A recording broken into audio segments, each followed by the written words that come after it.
Pues tenemos esas tres funciones: ser instrumento de cambio, ser reserva de valor y servir como unidad de cuenta.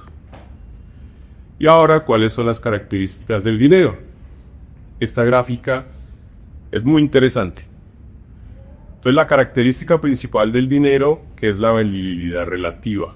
Y esa vendibilidad relativa se refiere a la medida que indica que algo se puede vender fácilmente, en el tiempo y en el espacio. Cuando nosotros decimos que la vendibilidad, que el dinero sea vendible en el espacio, quiere decir que lo pueda transportar conmigo fácilmente, que lo pueda transferir de un lado a otro fácilmente. Podemos decir que la expresión monetaria que utilizamos mayoritariamente en este momento ha sido la expresión monetaria más vendible en el espacio, porque tenemos la red SWIFT, tenemos transacciones digitales, tenemos todo eso. Pero es la más deficiente conservando su valor en el tiempo. Mientras que en el otro eje tenemos el oro, que ha sido llamado el dinero perfecto. ¿Por qué? Porque ha sido vendible en el tiempo, porque ha podido conservar su valor en el tiempo. ¿Y eso es por qué? Porque el oro, por más que extraigas, tiene una tasa de nuevas unidades anuales como del 2%, algo así. Por eso el oro ha podido conservar su valor en el tiempo, pero es completamente deficiente en el espacio. Transportar el oro de un lado a otro. De hecho, por eso casi todo el oro que existe en el mundo terminó en la Reserva Federal de los Estados Unidos. Y allá no sé dónde se asientan todas las transacciones internacionales, porque era muy difícil moverlo de un lado a otro para pagar las cuentas. Pero entonces desde 2009 salió algo muy interesante, que es una nueva expresión monetaria, que es Bitcoin. Bitcoin es la moneda nativa del Internet. Nació en el Internet y se mueve a través del Internet. O sea que es mucho más vendible en el espacio que el dinero que tenemos actualmente. Yo puedo enviar millones de dólares de Colombia a la China, 24/7, puede ser domingo, lo que sea. Millones de dólares en cuestión de minutos. Y Bitcoin también es vendible en el tiempo, por lo que vemos. Cuando Bitcoin nació, en 2009, valía 0. Y en este momento creo que estamos tocando un máximo histórico, estamos cerca de tocar un máximo histórico. $122 vi hace poquito. Un Bitcoin. 21 es eficiente. ¿Cierto? ¿Y eso por qué es? Porque es un activo 100% escaso. No relativamente escaso. El oro es un activo relativamente escaso. Es un activo no renovable. Eso nos lo enseñan a todos en el colegio. Pero no sabemos exactamente cuánto hay. ¿Cierto? En cambio, Bitcoin, desde su política monetaria, nos dice que solo van a existir 21 millones de unidades y no va a haber más. O sea, es 100% escaso. Ahora vamos a ver qué hace fuerte a una moneda o a un activo, y es una fórmula muy sencilla. Es la relación entre lo que existe y el flujo de nuevas unidades. ¿Cierto? Por eso, cuando les decía el ejemplo de 2020, un gran flujo de nuevas unidades monetarias y disminuyó el valor de las que existían. Entonces, esta relación de existencia-flujo es la que nos dice a nosotros si un activo es fuerte o si un activo es débil. Si la proporción es alta, el activo es fuerte, o sea que conserva su valor en el tiempo. Y si la proporción es baja, quiere decir que es un activo débil, como el dinero que utilizamos todos los días. ¿Cuáles son los efectos de una moneda fuerte? O de que nosotros tengamos exposición a una moneda fuerte, que es algo que la humanidad ha perdido desde 1971, que lo vamos a ver ahorita en una gráfica de los patrones monetarios. Y es que perdimos la capacidad de pensar en el futuro. Perdimos la capacidad de ahorrar. Perdimos la capacidad de abordar proyectos mucho más duraderos, ¿cierto? Por eso vemos que en el mundo hay una tasa de natalidad que va en picada en todos los países. Ya nadie piensa en tener hijos. Ya nadie piensa en construir una familia. ¿Pero por qué? Porque la ve muy de para arriba. Porque la plata no alcanza para ahorrar. Exacto. Y es muy importante el ahorro, porque la vida no siempre va de para arriba, ¿cierto? Tenemos vacas flacas. La vida es así, es tan volátil como Bitcoin, ¿cierto? Unas veces estamos bien, otras veces no estamos bien y nos toca echarle mano a los ahorros. Pero eso es algo que solo te lo permite una moneda fuerte. Vamos a repasar la historia del dinero precisamente por lo que les decía, que es muy importante, sobre todo porque el patrón monetario en el que vivimos actualmente es un patrón monetario que existe hace poco más de 50 años. Entonces, por ejemplo, a mí me tocó vivir siempre en ese patrón monetario, que es el dinero fiat. A casi todos los que estamos acá. A ustedes probablemente les tocó vivir alguna parte de patrón oro, que era muy diferente, ¿cierto? Cuando un jefe de hogar podía mantener a toda una familia siendo un relojero, por ejemplo, ¿cierto?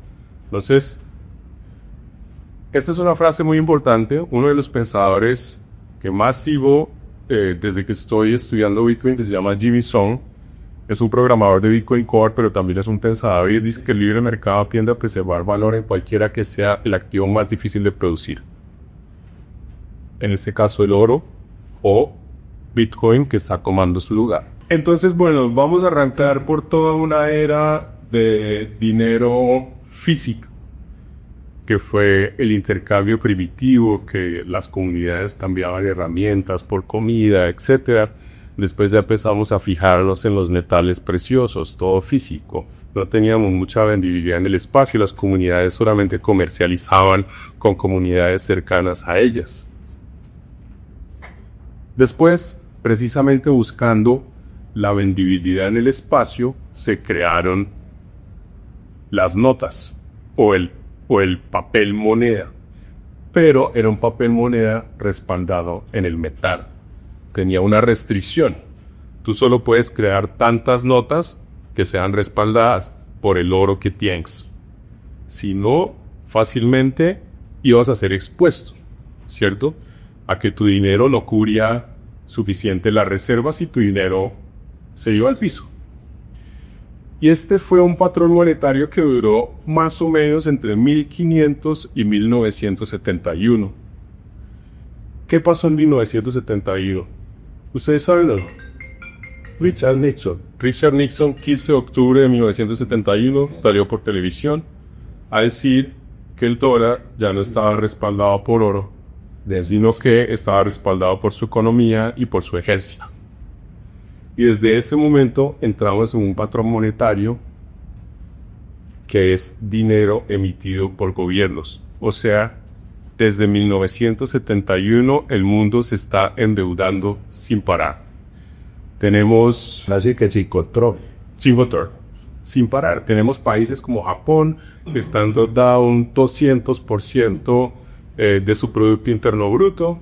Tenemos una deuda en máximos históricos en Estados Unidos de 37 trillones de dólares y que sigue creciendo y que parece que nadie le parará bolas a esto, ¿cierto? Y por eso tenemos que la inflación es galopante. O sea, la inflación ya es algo sistemático. Es algo que está ocurriendo y que no va a parar de ocurrir. Las cosas van a seguir subiendo de precio sí o sí. Por eso cuando a mí me dicen, vení, pero si yo compro Bitcoin, ¿será que eso sí va a ser más caro? Yo le digo, dime qué no es más caro mañana que hoy. ¿Qué? Todo. Un sprint, precio de lanzamiento, 1995, no sé, era como de 4 millones y medio. Hoy en día ni una moto vale eso. Pero entonces, acá tenemos que todo esto, digamos que todos estos esfuerzos que se fueron haciendo en los patrones monetarios era para darle vendibilidad en el espacio al dinero, pero también el gobierno se fue apoderando de la emisión monetaria. Y tenemos que el dinero fiat, o el dinero que usamos actualmente, está en la frontera entre lo físico y lo digital. Si bien tenemos transacciones digitales con el dinero que utilizamos actualmente, un SWIFT se te puede demorar 5 días en llegar a su destino. Una transferencia interbancaria aquí también se puede demorar entre 3 horas o hasta un día. Ahora con Breve pues se demora menos, pero tienes límites transaccionales y todo eso tiene su razón de ser.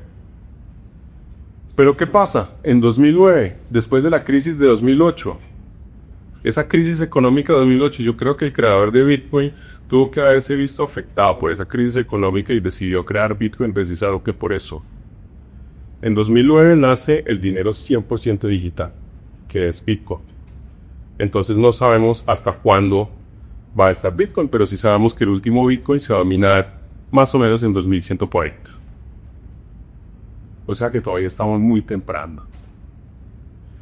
Bueno, tenemos dudas hasta el momento, seguimos. ¿Cómo sabemos que más o menos hasta 2140 ya en él? Porque Bitcoin Son 22... 21 millones.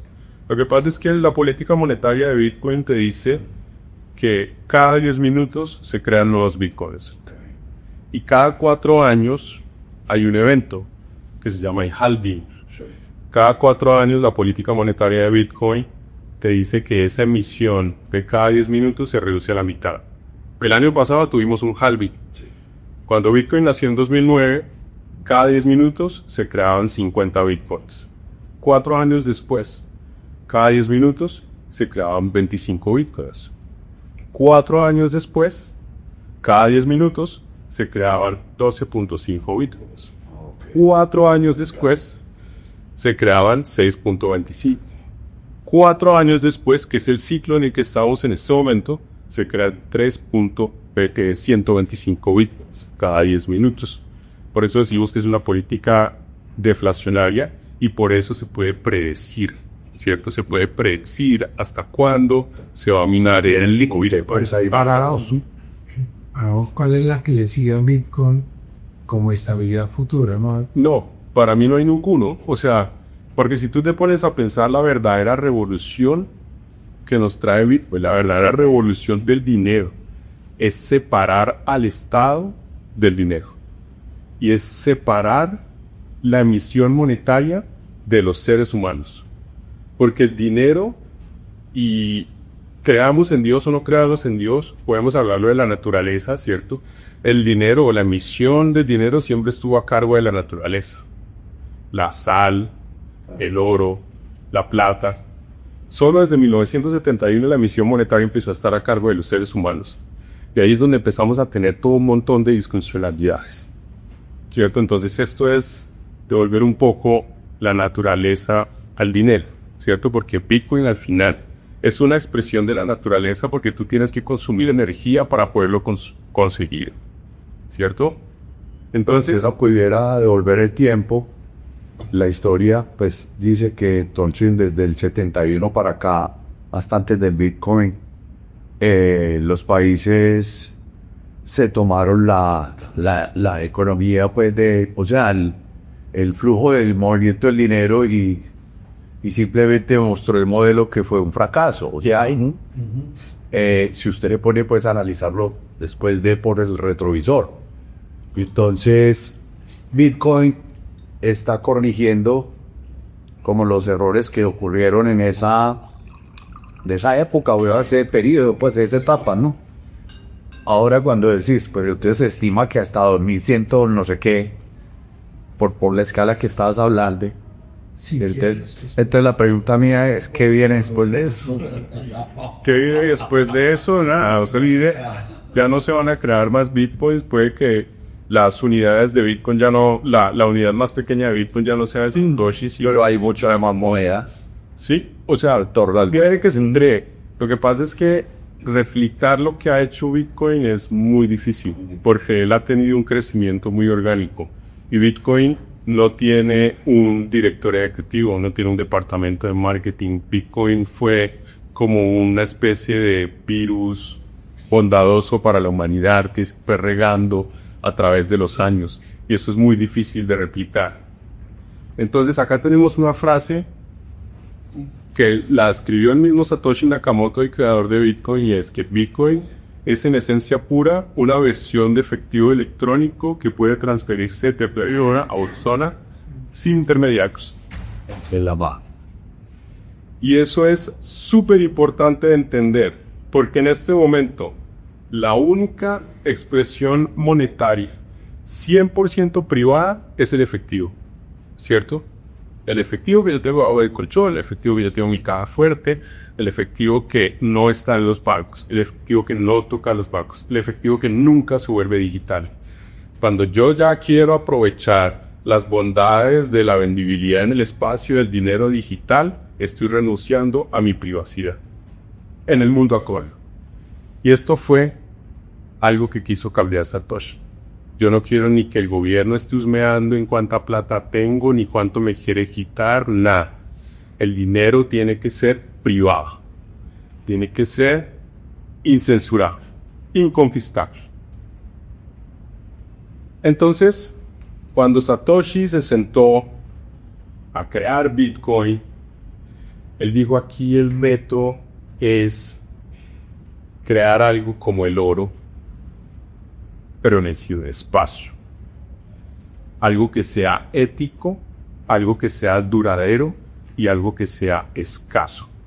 Quiero crear algo como el dinero perfecto, pero mejor, con esteroides. ¿Por qué decimos que el oro es ético? Porque nadie controla su emisión. O sea, por más que lleguen los canadienses, Anglo Gold, y diga: yo el próximo año voy a sacar tantas toneladas de oro, nada, eso no lo puedes garantizar, solo hasta que extraigas. Por eso es ético. Nadie controla su emisión. Lo mismo pasa con Bitcoin. La emisión ya está codificada y es pública. Todos lo sabemos, como se las acabé de decir. Cada 10 minutos se están creando nuevas unidades de Bitcoin. ¿Es duradero? Pues todavía tenemos oro que fue extraído hace cientos de años y todavía existen.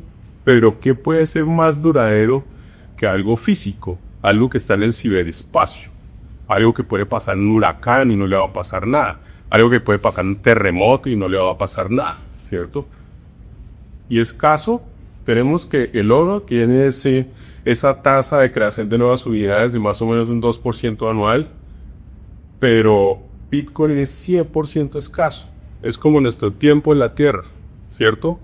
100% escaso. Solo nuestro tiempo en la Tierra y Bitcoin son los activos conocidos por nosotros, que son 100% escasos, no relativamente escasos. Por eso empezamos a decir que Bitcoin es propiedad digital.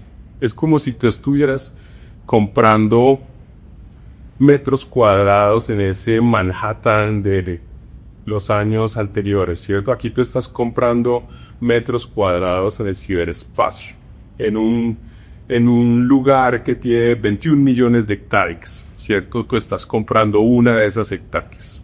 Eso es Bitcoin, es propiedad digital. Y no siendo suficiente con ser propiedad digital, con que lo veamos como un activo, Bitcoin también lo componen otras cosas. Bitcoin es una red, y es una red que está compuesta por miles de computadores que están verificando transacciones y que están minando nuevos bitcoins. Bitcoin es un protocolo, porque todos esos miles de dispositivos que están regados alrededor del mundo necesitan un lenguaje para comunicarse entre ellos. Ese es el protocolo. Y es una ideología porque nos trae de vuelta la ideología del dinero fuerte, la ideología del ahorro, de ser sensatos con nuestro dinero, de no estarlo malgastando, ¿cierto? Por eso también es una ideología. Todas las criptomonedas que han nacido, todas nacieron con el código de Bitcoin porque Bitcoin es código abierto. O sea, tú puedes simplemente descargar el código de Bitcoin y decir: no, yo cada 10 minutos quiero que se creen no 50 Bitcoin, no 50 Ethereum, sino que se creen 1000 Ethereum, ¿cierto? Y eso, ¿qué era lo que pasaba? Porque decían que es que Bitcoin nunca iba a poder ser transaccional si cada 10 minutos se confirmaban las transacciones y solo puedes confirmar hasta 2000 transacciones cada 10 minutos. Entonces, Bitcoin, ¿cómo va a ser un medio de intercambio? Lo que pasa es que Bitcoin, como no tiene un CEO, como no tiene detrás de él un fondo de inversión que le esté metiendo a marketing y a todas estas cosas, Bitcoin se va desarrollando más lento. Porque tiene que ser con consenso de todas las partes. Los mineros, los usuarios, los que administramos nodos de confirmar transacciones, todos tenemos que adoptar un nuevo código para para que Bitcoin pueda seguir evolucionando. Entonces, todas estas otras criptomonedas empezaron a nacer para solucionar algo que Bitcoin no solucionaba en ese momento. Pero en la medida que va pasando el tiempo, Bitcoin las empieza a hacer todas obsoletas, porque Bitcoin empieza a adquirir capacidades técnicas que no tenía antes. Se va desarrollando la red. Esto también es una de las innovaciones más grandes que nos trae Bitcoin, y es la escasez digital. O sea, tú un Bitcoin no puedes darle copiar y pegar y crear otro Bitcoin, no. Y es el único activo digital que no permite que lo copies y lo pegues, ¿cierto? Entonces, representa la creación de la escasez digital y, al igual que el tiempo de nosotros, la escasez absoluta. Esto es un claro ejemplo de lo que es la inflación versus la deflación. La inflación viene destruyendo el poder adquisitivo de todos nosotros desde hace más de 100 años, porque por más que cuidáramos el patrón oro, siempre el que tiene la facultad de emitir dinero va a tener la tentación de hacerlo y lo va a hacer, ¿cierto? Entonces, aquí podemos ver que en 1929 con $20 podías comprar un carrito de mercado. Ya tenemos países, digamos Bolivia en estos momentos está en una crisis completa de dólares. Ya nos están buscando, inclusive a nosotros. El Banco Central quiere una plataforma de marca blanca para empezar a mover USD entre el Bitcoin dentro de Bolivia. O sea, el dinero de Bolivia ya colapsó. Y para allá vamos todos al final. Todos somos hijos del dólar. Y el dólar está colapsando a nivel internacional. Los países, las personas están perdiendo la fe en el dólar también. Entonces, por ejemplo, Bitcoin. Un Bitcoin escasamente te mete un pan y un poquito de leche en 2012. Pero en 2026 probablemente con un Bitcoin vas a poderte comprar el supermercado. Hay algo bonito de la red de Bitcoin y es que es transparente. Tú puedes saber cuántas billeteras se han ido creando en el tiempo. En este momento hay más de 800 millones de billeteras que se han creado. Eso te da un estimado de que podemos estar más o menos en 1 billón de personas alrededor del mundo que están utilizando Bitcoin, ¿cierto? Tenemos 8 o 9 billones de personas en el mundo, o sea, todavía falta muchísima gente por entrar. Entonces aquí tenemos patrones monetarios, el dólar y Bitcoin.